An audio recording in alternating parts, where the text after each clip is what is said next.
So, if you guys don't understand English, I would suggest coffee break or something like that. Uh, but I appreciate you guys being here, and I really appreciate the invitation to be here in Niche at biZbuZZ. This is a very cool conference. Excited by a lot of the people that are speaking here today, and it's been just really eye-opening for me coming back to Serbia. I like to spend time a lot in Belgrade, but it's really cool talking with people over here and getting a feeling for the pulse of the market and what's really happening. All right, so an interesting thing happened last week in my company, and for those of you who don't know what my company does, maybe you gathered a little bit from this small interview that just happened. We sell services online at fantastic discounts. So the basic premise is very simple. Every day we offer something new, fun to do in Belgrade. Things like restaurants, spa centers, wellness treatments. We've done bungee jumping, we've done helicopter rides. Crazy things that you never expect to see in your town. And we offer them every day at a fantastic discount. And I'll talk a little bit about that business model later. But something that's really cool is we had a Slovenian team. My company is present in Slovenia and Croatia as well. They sourced a deal for a suite at a hotel. And the hotel is in Kranjska Gora, which is kind of like the Slovenian Aspen, right? I saw this deal at 67% off for 2 nights, so it's 99 euros for 298 euros worth of value. You only have to pay 99 euros. And I'm saying, Jesus, this is a really good deal. You know, in Croatia, they go crazy about skiing in Slovenia. Maybe we should offer this in Croatia, and while we're at it, maybe we should offer it in Serbia as well. And the reason why I thought Serbia is because my partner in Serbia, like this summer, every other week, he's at Terme Čatež and Terme Treichel and these kind of spa centers. So I'm thinking, we could really do this and do the first regional deal for a company. And we put the deal online, and it sells out in Croatia in like 4 minutes, okay? All of a sudden, it sells out in Slovenia. And things are going a little bit crazy. People start going onto our forum, and they're saying, oh my God, we want coupons, može još koji kupončić, you know? And then someone says, zanimljivo je kako u Srbiji nije prodana niti jedna ponuda. Pandemonium happens. All of a sudden, Croatians are like, oh my God, can we buy this deal in Serbia? Oh, I don't know, let's see. I mean, let's wait for the answer, blah, blah, blah, blah, blah. And they start attacking the Serbian site, and they're asking the Serbian administrators, da li možemo kupovati iz Hrvatske, you know? Said, well, you can buy it in Croatia. Yeah, no, it's sold out. We want to buy. We want to buy. What happens? It sells out, right? So within 10 minutes, we've sold this deal. They gave us a limited amount of vouchers, right? They gave us like 100 vouchers because they have capacity constraints, these kind of things. And we just want to do this as a test. We sold this thing in 10 minutes in 3 countries, and we're making, on average, what, 1,000 euros a minute? I mean, it's ridiculous, okay? This is crazy because Croatians, they don't buy things online. I mean, if you take a look at this, it's a little bit small here on the screen. It says, what product or services do you intend to purchase online in the next 6 months? Oh, I do not plan to purchase any products or services online. Croatia is like one of the biggest numbers over here at the end of the chart, okay? I mean, only Estonia, I guess, is the people are less willing to buy things online. This is our reaction. We're like, what is going on? I mean, how do we pull this off? Like what?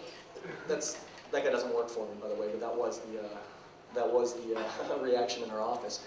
And we think we're seeing a little bit of success in Croatia, and we're starting to see something happen here in Serbia because of the concept. We think we recognized a really cool concept early enough in the game, and the presentation that I want to give to you guys today, I mean, I'm not a guy that can talk to you about lead management, you know, I mean, Prague. I'm going to talk a little bit more about that later on. I can't talk about how to do sophisticated internet marketing, but I can talk to you a little bit about the 30,000 foot level, recognizing a good concept, because there's tons of things happening. We're all plugged in. I mean, you see what's happening online, and is this something that's good for Croatia, for Serbia, for the region? Coming up with those kind of decisions is a little bit more difficult than you'd think, and there's a lot of failures, unfortunately. We'll see. We'll see what the word is on Kolektiva in Serbia. Right now we're having a success in the region, and this is for sure our most difficult market. I'll talk a little bit about that too. But in general, what is this all about? We offer, as I've said, fun things to do every day at 50 to 90% off the original price. Here you see we did a cinema deal. I was talking about movie tickets going. I mean, this was just ended yesterday. We sold 566 coupons. And the whole point is very simple. If you're not familiar with the business model, what we try and do is something called crowdsourcing. We basically contract with the local merchant, and we say, hey, look, are you willing to give us a discount if we can bring hundreds of people through the door? They say, yeah, you mean like a group discount? We're like, yeah, except they don't all come at once. They can come in any single time over the next 3, 6 months, whatever it might be. And the whole idea is we can guarantee that number of people coming through the door because we're getting people to buy online. So we collect them online. And you can see how the mechanism works. We say, look, in this example, if 10 people buy what we're offering, everyone gets the discount. And you can see how people are buying as it's going along. Here, 2 people have bought, 8 left to go. And if we don't collect 10 people, no one gets the discount. Nothing happens. You've paid online, you've registered online with your credit card, and so we simply cancel the transactions, and you're never charged. So it's all transparent, it's all there. You can see at any moment in time really what's happening. And it's really sort of an impulse business because if you take a look at it, there's a time limit. We offer 1 deal a day, and so you only have that amount of time to buy in, or you lose out on the discount. At the end of the day, if we collect enough people, you receive a coupon in your email, and you can redeem it anytime. You simply print it out and bring it to the restaurant.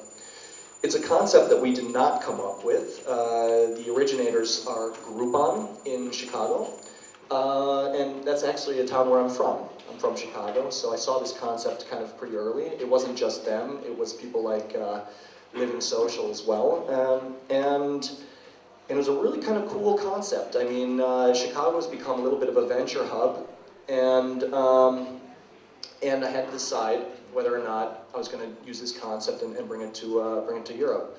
Let me talk a little bit about that. As I've written here, this is a bad day in the markets, right?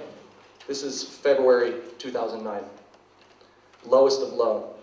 I was fired on that day from my job, yeah? Bad news. And for the next few months, even though you see a little bit of a recovery here in the markets, there was not a recovery in the job market.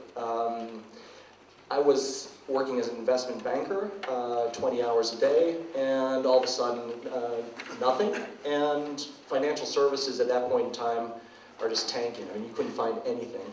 So I'm starting to run out of cash, run out of money, and I'm looking for jobs online, and that's how I noticed this concept, right? I start seeing, hey, enjoy Chicago at 50% off. Pretty cool, for someone who's a little bit cash-strapped at that point in time. I mean, that certainly helps.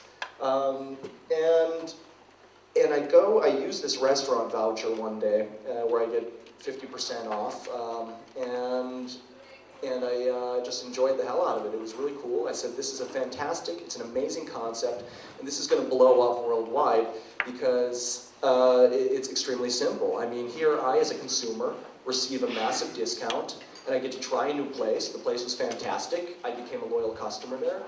And the merchant, the restaurant, he receives people like me, loyal customers. I mean, and it's a very cool way to advertise. And I'm thinking, geez, this is really going to blow up in the United States. I should consider taking this to Europe. Places like Croatia, Serbia, etc. It was on the beginning of my mind, because it's the last place on earth that Groupon is going to come. Literally. Also, I have experience here. I used to work with Nestle in the region and a couple other companies. So I was excited by it. I realized that there might be an opportunity. But I was still freaking out. Didn't know, if I should do this or not. Because if you think about it, the economy's tanking in Croatia and in Serbia at that point. No end in sight. And I'm thinking, how is it, will this business model succeed over here? Let's take a look and let's analyze it. Small businesses have problems. They have fewer customers coming in due to the recession. They have no idea how to start with marketing. If you think about it, you're a small business, you're offering, a product or a service, etc. And marketing is the last thing on your mind. It's expensive. Okay, agencies are expensive to get good designs, etc. And you're never going to get guaranteed results. I mean, think about it. What is literally your option? You can go and you can buy a letak or a radio campaign or some sort of print ad, maybe a billboard. You got to hire a designer. Agencies are expensive. You got to hire. You got to pay for production. You got to pay students to take these letke flyeri and distribute them on Shofar Shaiba all over town. I mean, it all costs money, and you never know if someone is going to come walking through your door at the end of the day. For us, tightening budgets due to the recession. I was just talking about that. I mean, I didn't have a job. I didn't have any income coming in. And let's face it, I mean, people are suffering and they're getting slammed. The folks are getting slammed in Croatia and Serbia, all over the place here. I mean, these are tough times. And if you've been laid off like I was, or even if you haven't been laid off, holy crap, now all of a sudden your friend has been laid off, or your colleague, and now you got to work 1.5 times harder and longer, because your company's cutting back. So you got no time. And I don't know what the situation is here in Serbia, but in Croatia, they've actually raised VAT, PDV taxes. I mean, from 22 to 23%, which is ridiculously high. So the folks are getting slammed. How can these problems be solved? Again, if you think about it, just the way that I was discussing earlier. So instead, for a small merchant, I am going to create his advertisement. Okay? I have copywriters, professional marketing staff, etc. in my agency, and I'm going to create it for him for free. And I'm going to take my own money, and I'm going to invest in Google, I'm going to invest in Facebook display ads, I'm going to invest in banners, and I'm going to pump his deal, right, his advertisement, like crazy. I'm going to gather customers for him, I'm going to deliver them to him, and I'm going to guarantee a result for him. So as a small business owner, all of a sudden you're saying, hey, Jesus, before I was locked out of the advertising market, it was too expensive, no one was coming in, I didn't have any money to spend on this anyway, I get a free advertisement. This is fantastic. So we're offering solutions here. We're delivering thousands of new customers, we're creating the ad, there's zero upfront costs for the merchant, and we're guaranteeing people coming through the door, and he gets this massive volume spike and a word-of-mouth campaign. For customers like you and me, 50% off or more on great things to do, no hassles, I can redeem this thing anytime, and hey, at the end of the day, because it's a discount, I'm actually paying less taxes, so screw the government, right? Well, that's the way I looked at it, except at the end of the day, almost no one is buying anything online in former Yugoslavia, Croatia, Serbia, etc. So I'm thinking, oh my God, why is that? Let's identify the pain points. Let's figure out exactly why people are not buying online, and let's see if this concept will still work. Because at the end of the day, it's companies that realize that they're solving a customer problem. They take something, maybe an established model, they improve upon it with great consumer insights, with understanding literally how you can take something that is bothering people and turn it around. If you have that kind of knowledge about your customers and your consumers, and if you can relentlessly execute on that, I guarantee you will see success. And while success, maybe we're less successful in Serbia than other places, we're starting to grow, but we're definitely killing it in Croatia. So think about the Croatian online shopping experience. Even the biggest e-commerce sites over there, they're not big enough, because the market's not big enough, to offer fantastic value on goods. So, in other words, what are you going to do? I mean, they don't have overstocks of 10,000 Samsung TVs that they can just, cut and slash, and the consumer gets a great discount. And if you're a niche site, you're literally invisible because you got nothing to spend on marketing. There's no incentives to buy online. Number one, it's more expensive channel. I mean, usually, if you're buying online, you got to buy with a credit card. What do the companies do? They pass on the credit card cost to you as a consumer. You got delivery costs. That's more expensive. So now, instead of just going to the store in the center of town and spending a little bit of money on gas to go park there, you're paying a lot more to get something online. And you haven't seen the product physically. It's got to get delivered to you. You got to wait for it, right? You got to rely on the Croatian or the Serbian postal service to get this thing to you, And what happens if it comes and it's broken, for Christ's sake? Who do you talk to? You call up the company. They're like, "Oh, it's not my fault, man. Those are the delivery guys." The delivery guys are like, "Oh yeah, whatever. I'm not going to give you a refund." I mean, it's tough.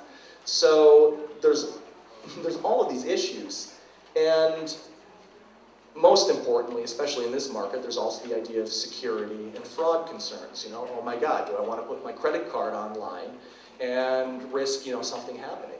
So these are all the pain points. Again, average site, but what do we do? And where's the opportunity? How did we analyze it, and why did we decide to go in? At the end of the day, we said, these guys have no incentives to buy anything online.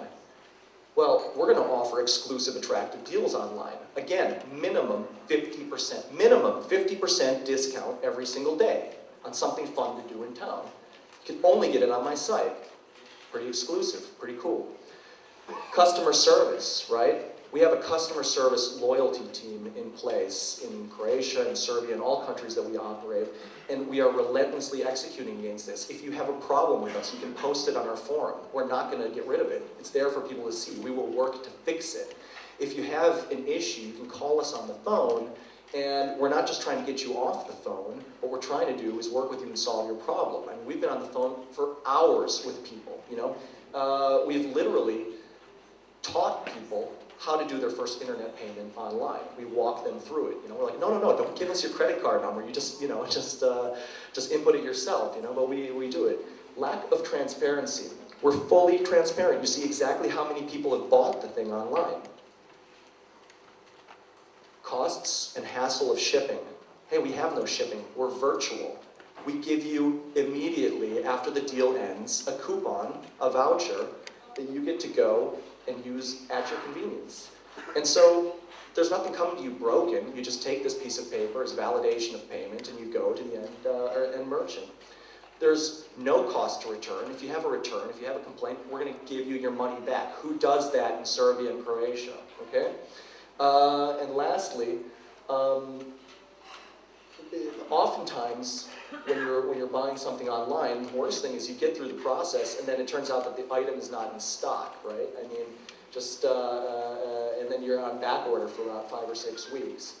Well, with Collectiva, it doesn't happen that way. I mean, if we have something limited, you see it from the beginning, and we have this auction model that people really, really trust. So in other words, you can usually buy this thing until time runs out. And we didn't know still what would happen. But on day one, back in January of 2010 in Croatia, we sold 42 coupons on the first day. And then we launched here in Serbia on June 15th, and we sold a little bit less than in Croatia. By that point, we were in 5 cities, 2 countries, and we sold, 9,000 of these things. It was pretty cool. We ended up winning an award in Croatia for being the most innovative e-commerce company.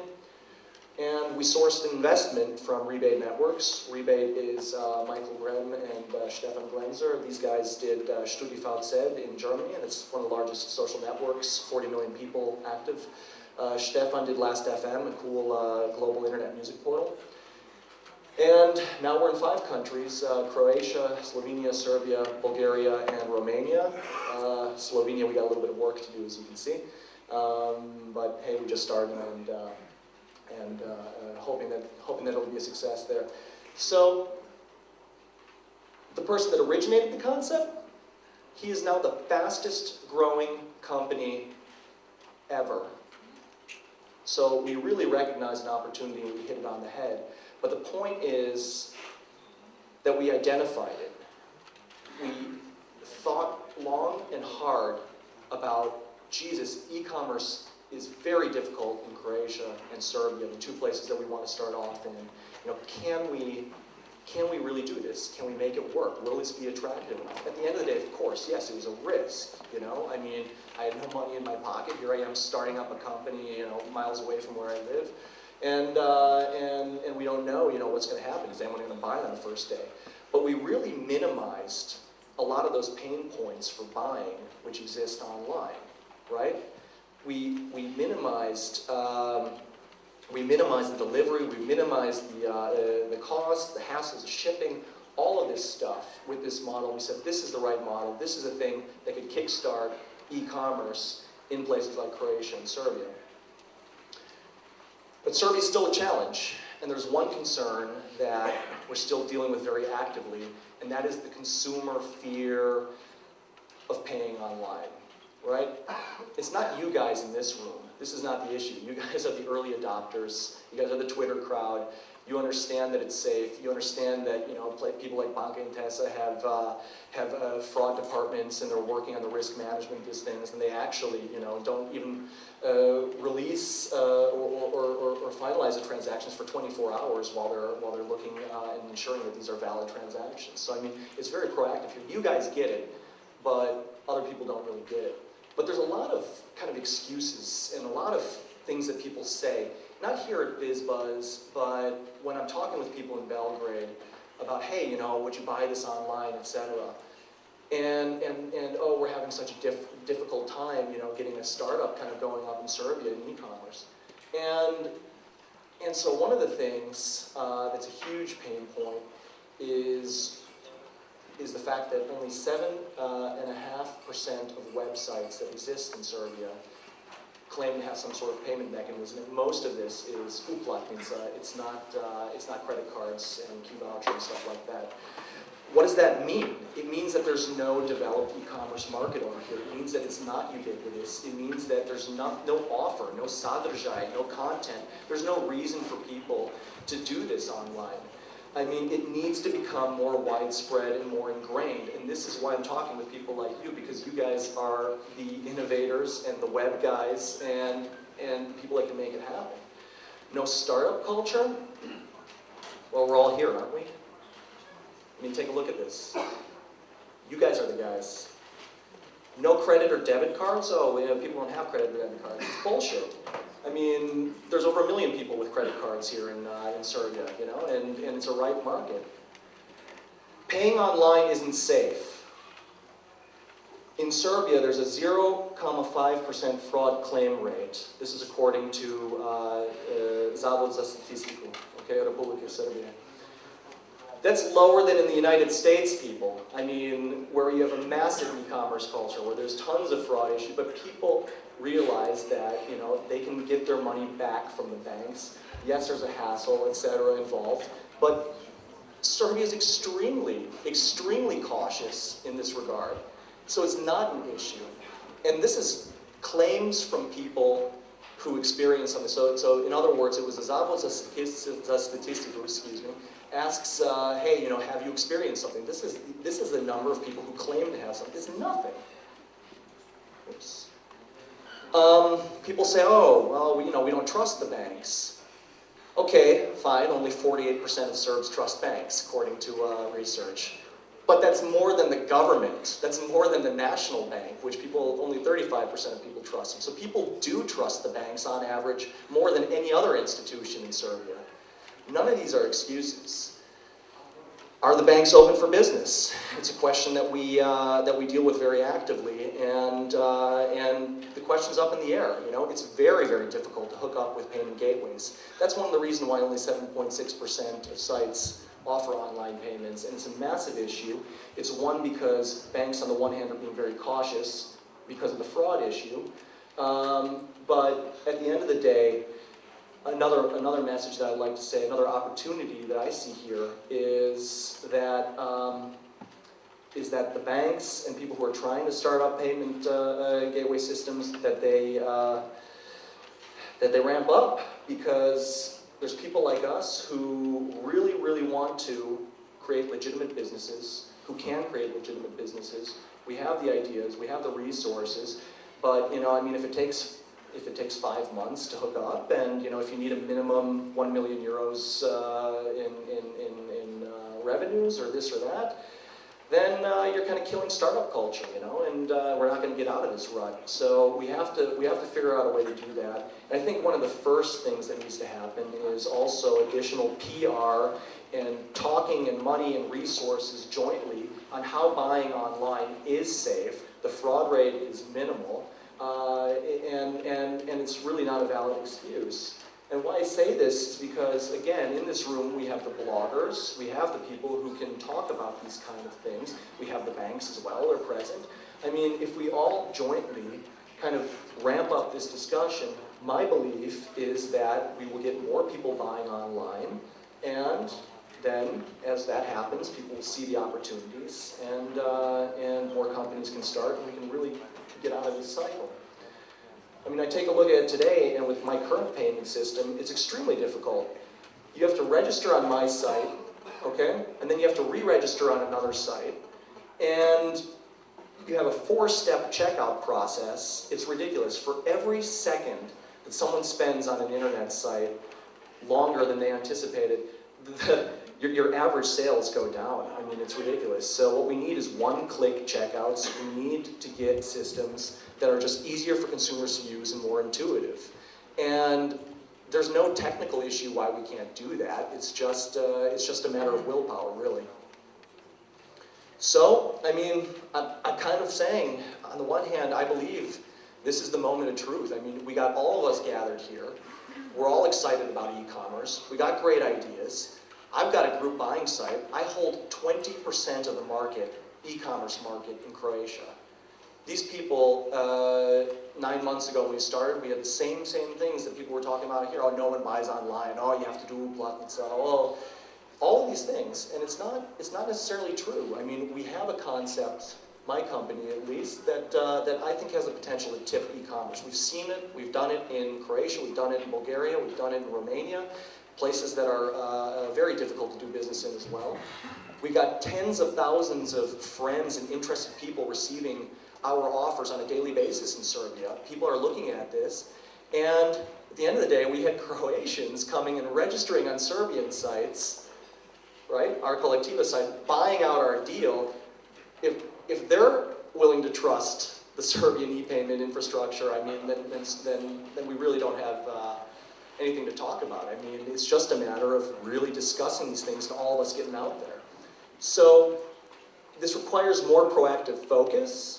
It requires funding, development of better alternatives. It requires attention and PR from the banking sector, but also from bloggers and people like us. It requires competition. It requires people starting up new businesses. It requires easier integrated payment solutions. It requires lawsuits and negative PR against cheaters and people who are cheating the system, who are doing illegal things, who are hooking up with foreign gateways, etc. And I think we're on the cusp of making this happen. I really do. I don't know if you guys agree with me, but I'm willing to invest in Serbia, my time and my resources, and I really think that there's a huge opportunity here. So I thank you for your attention. I hope that you know, that you see what the opportunity was that we were presented with, why we decided to take it, the challenges that we're still facing, and where we think we're going to take it. But I'm really excited after this conference, because I really think that there's a ton of things that can be done, and I hope we all seize the opportunity. Thank you.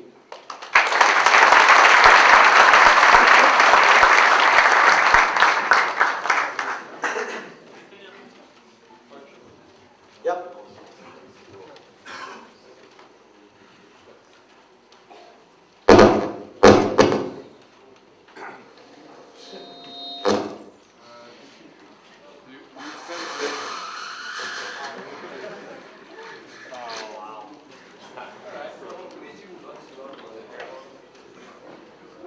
We'll solve this the easy way. You said that the minimum discount is 50%. Yep. Why are you limiting yourself to the discount? What about products like TV sets, laptops, or products that have a small margin? And Yeah. It's not working. Take it back.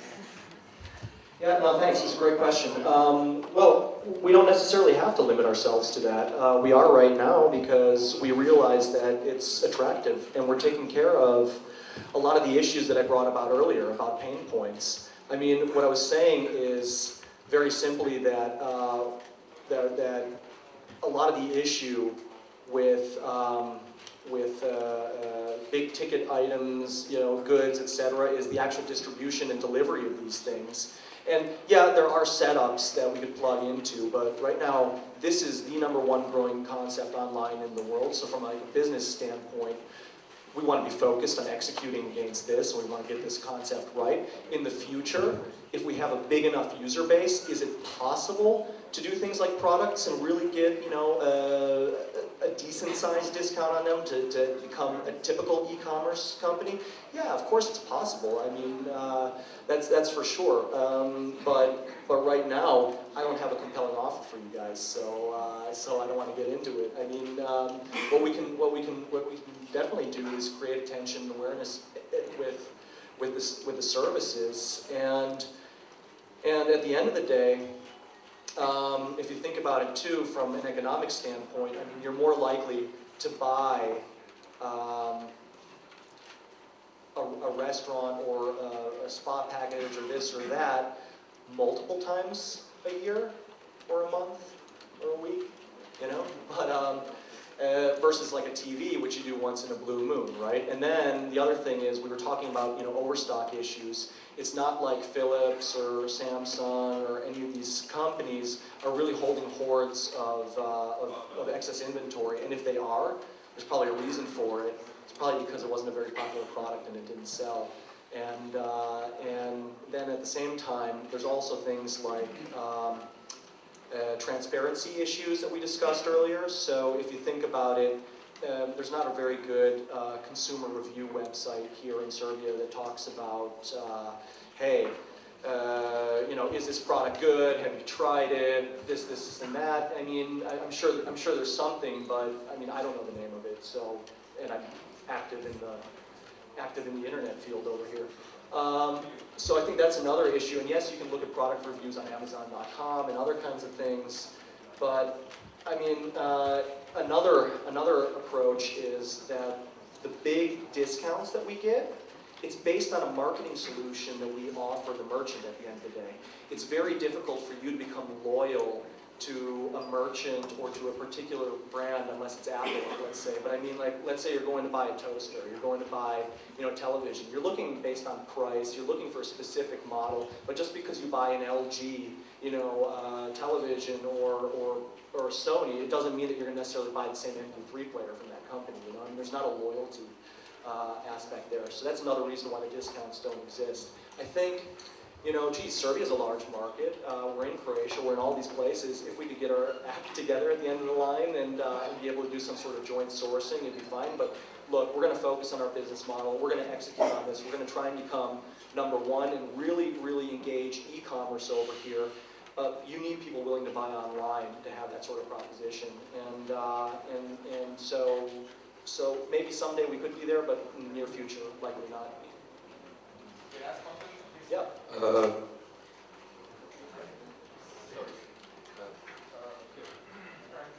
No, here is a mic.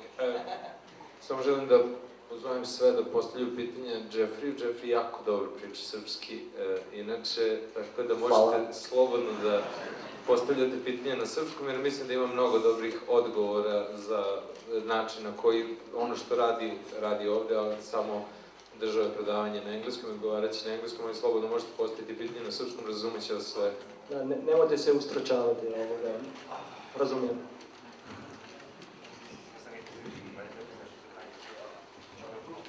Hi. Well, what I wanted to ask is that Groupon right now has an issue, because I don't know if you were watching a few weeks ago, Groupon had a problem with the merchant, actually the cafe, I think it was in Chicago. Posey's Cafe? Yes, and they had this humongously successful sale, which was, you know, completely failed for the cafe itself because it couldn't serve enough, you know, the deal out.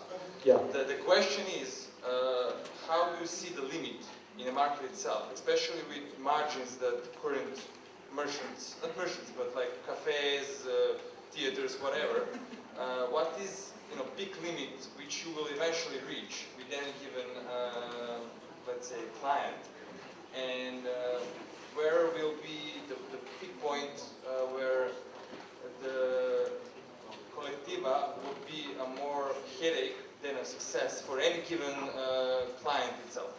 Yeah, thanks. It's a great question. A couple things. There's a couple questions in there. I'll try and answer them one by one. The first thing you asked, you know, what is kind of the limit in terms of numbers? I mean, it depends on the client. We're able to sell tens of thousands of movie tickets because it's that type of business. They can handle that sort of capacity. I couldn't sell 10,000 coupons to a hair salon that's got 2 people working for it, you know? I mean, it depends on the business, and we have to work hand in hand with the merchant to really get into their margins, and we have to work with them to say, hey, what can we handle, etc. One of the problems with Groupon is that they do a lot of telesales, so they are contacting people virtually. They never see the place. We don't have that luxury in Serbia. I mean, we have to go and absolutely visit every single point of sale because we've seen everything. People call us up, they're like, oh yeah, I got a massage parlor. And then you're walking like upstairs through the woman's kitchen, she's got beans on the stove, and she's got like, you know, like one massage table in the back. And I mean, you know, we've seen those kind of people. Our competition contracts with those kind of people. It's ridiculous. So those are the kind of people that can burn this business model. But we take a very different approach. We meet with them, we discuss with them, and we say, hey, you know, this is what we think is going to happen. It could be bigger. And the other point, the problem with the Posey's Cafe issue that you brought up is if you read the text, you understand that she never understood that this was a marketing promotion.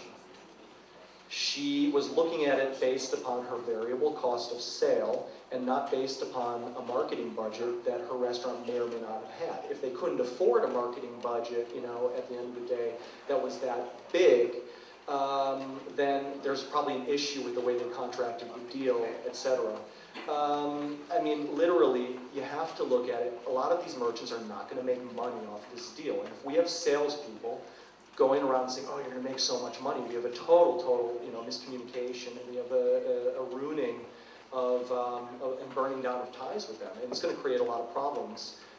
We take a very different approach. We say, look, you're already giving 50% to the customer. We're going to take a significant chunk of it too if the deal succeeds. You're not making money off this, but you're getting people through the door and you're doing a more effective, targeted advertisement to probably the right kind of people. I mean, let's face it, they ask in Serbia about, oh, I don't want like a bunch of like price hoarders, you know what I mean? People who are very price sensitive and don't have the potential to become a loyal customer, they're just looking for the bargains. No, we have sophisticated online consumers buying. I mean, if you think about it, the profile of people that are buying are people like you. I mean, yeah, sure, sometimes you'll deal hop and see different things because there's an opportunity, but you're the kind of people that if you like something, I see it on your tweets, you know? I mean, I see it on your Facebook page. You guys are the kind of people that are promoting these things and they get an actual marketing value from this. So, where's the limit? I also have to say it comes down to the business the business model in the sense that, I mean, we have people on the ground, we have infrastructure, we have things that we're trying to cover, obviously. So on the one hand, we're incentivized to sell as many coupons as possible.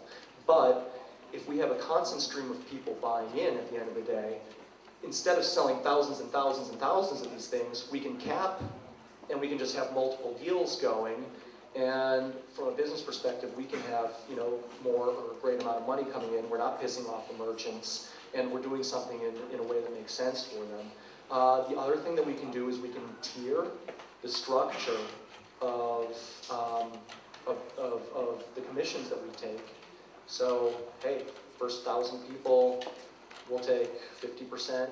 Second 1,000, maybe we'll take 30%. You know, you can do those kind of things too. There's mathematical solutions to this that can help people do it. But at the end of the day, if you got 2 people in your hair salon, you can't handle 10,000 customers. It's true. So, you know, you got to choose. You got to pick and choose the deals. My question is mostly about creating startups. How much time do you spend from having an idea till you launch the first site in Croatia, if I got it right? And the second part is from the, like, we're always talking how hard it is to start a startup in our countries because of all the bureaucracy. Is it true, and for you as a foreigner, was it extremely hard? Yes. It was impossible. Oh my God. Okay, so a couple things. The day that I bought my first group coupon in Chicago was September 3rd, 2010. I launched my company on January 22nd. Sorry, 2009. And then January 22nd, 2010. So what is that? That's four months? Yeah, that was also 4 months of me, a partner, and then a couple salespeople that we brought in the last month. But I was working 18, 20-hour days on this concept, so it requires a lot of elbow grease, a lot of work. It's not something that, you know, you can just treat as a hobby. I mean, you know, we had a journalist contact us the other day in Croatia where we hold 20% of the e-commerce market, and she says, oh yeah, so, I mean, like, you got what, like 2 or 3 people working for you? I mean, how is that working out as this hobby? I'm like, well, no, we have 70 people working for us in 6 countries. If you call that a hobby, you know, I mean, then yeah, it's a hobby, but I don't think so, you know, I mean, now, the other thing that I wanted to mention is how hard is it to get things up and going? Let me be honest, if we didn't have an investment right now, we'd be flat out. And so I focused very hard on the beginning on coming up with something that I could pitch to investors from day one. And that meant getting the company structure right, it meant getting the right partners, it meant having materials that I could present to these people, and a financial plan, and it also meant having a product with viable sales. I think that that was the #1 thing that helped us source a significant investment from some really cool guys.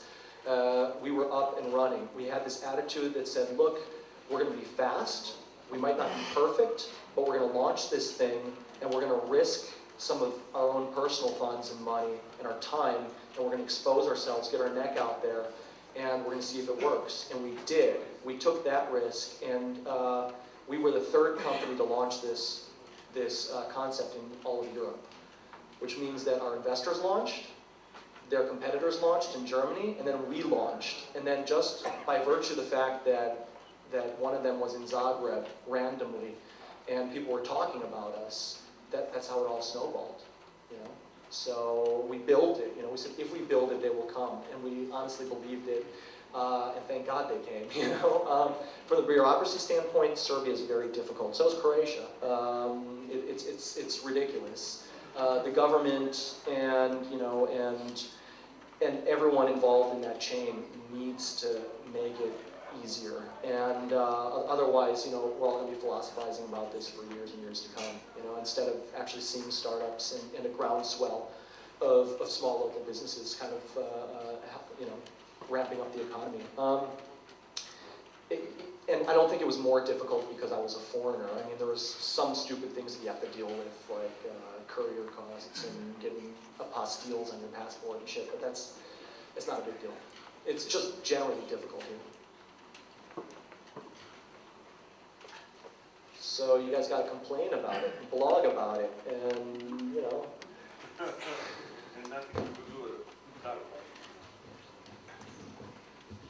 Hi, I have a question. Where do you find all these discounts and how you make money from all this? Yeah, absolutely. Do you negotiate with companies to give you discounts and you will bring them new customers, or? Basically, yeah.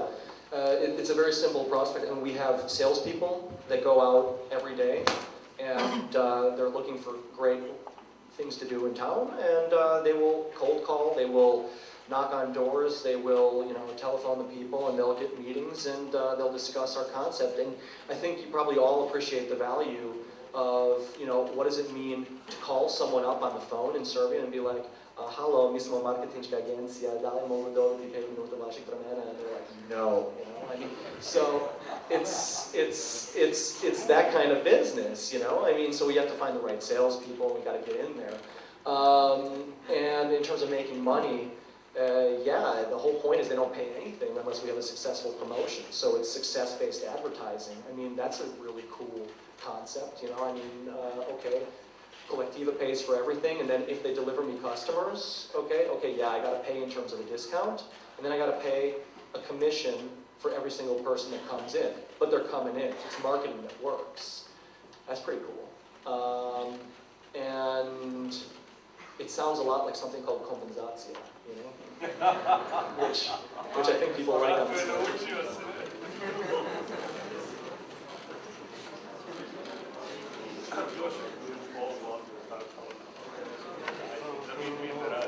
Okay, thanks guys.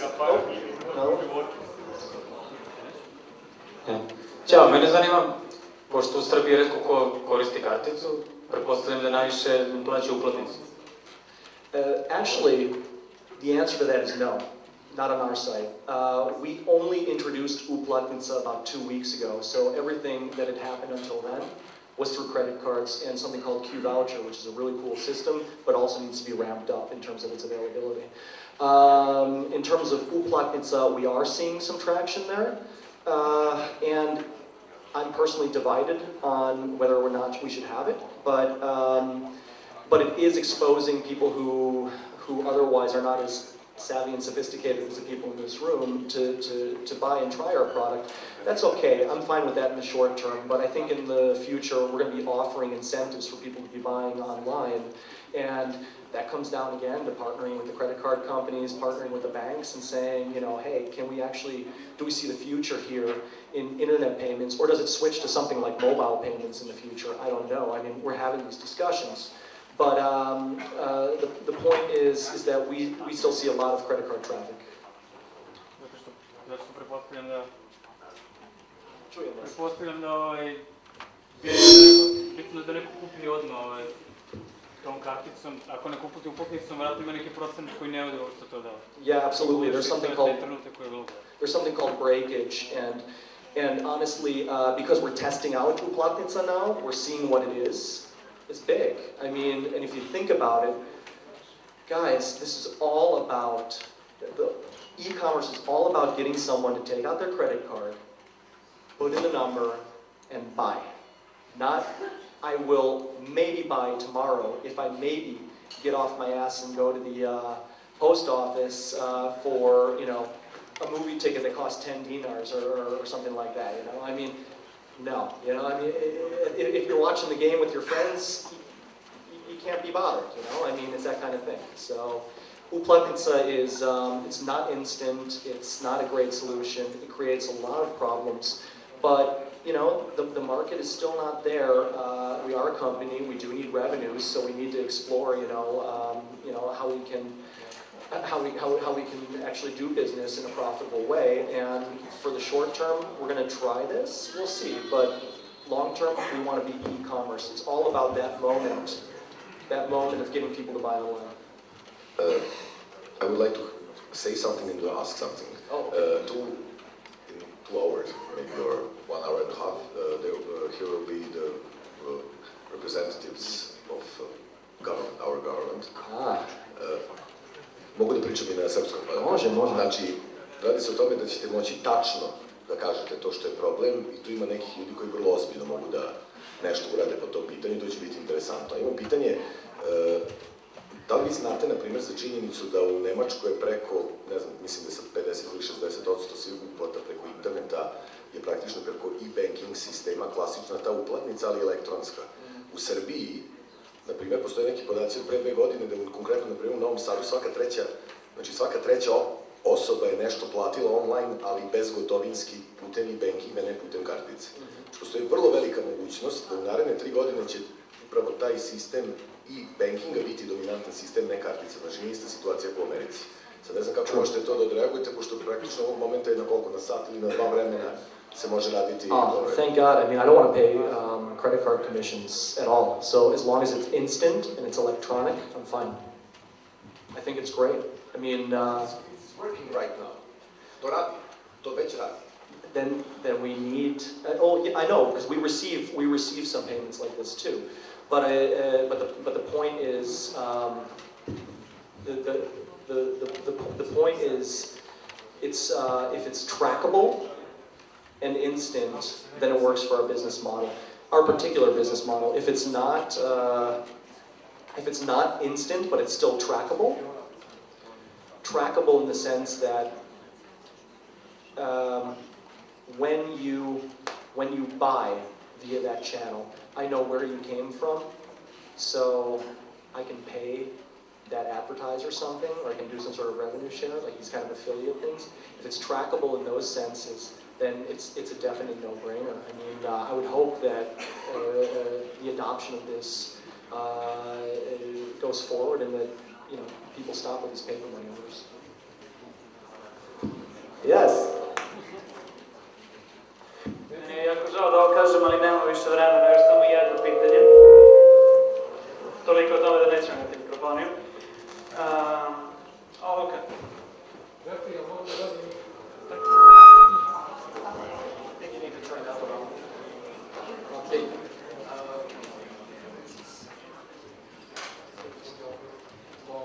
Vezano za plaćanje uplatnicama, problem definitivno u vašem poslovnom modelu postoji za plaćanje uplatnicama. Prva stvar je što se ne događa onog trenutka kada čovjek konzerviše neku kupovinu. Druga stvar je što imate problem što ne možete da pratite ko je onaj ko je uplatio ta sredstva, s obzirom da računi fizičkih lica nisu direktni učesnici u sistemu platnog prometa, već transakcija, odnosno novac koji će doći na vaš račun ide preko prolaznog računa banke.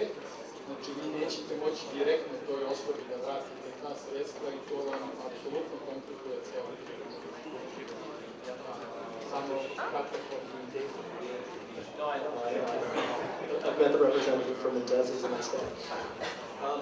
Yeah, no, it's very difficult. I mean, look, guys, the media market is changing, okay? And people like Facebook and Google are destroying traditional media, and it's because it's all trackable, it's all cost per click, and it's all cost per action. And that means that at the end of the day, what's going to happen over here is going to happen the same as it's happened in America and Germany, etc. And the brands, the big companies, are going to wisen up, and they're not going to pay for traditional CPM campaigns anymore. And that means that the options that are on the table are things like cost per click, success-based advertising, cost per action advertising. And what that means, very simply, is that you need to be able to, if I want media exposure, I'm going to say, yeah, that's fine, but let's do it based on the sales that come through you. And if we can't link that to direct users, then it screws up a whole bunch of things. So, I mean, that's kind of where the market is moving, and that's why uplatnica doesn't really fit into our long-term strategy. Guys, thanks so much for your attention. I appreciate all the great questions. Thank you.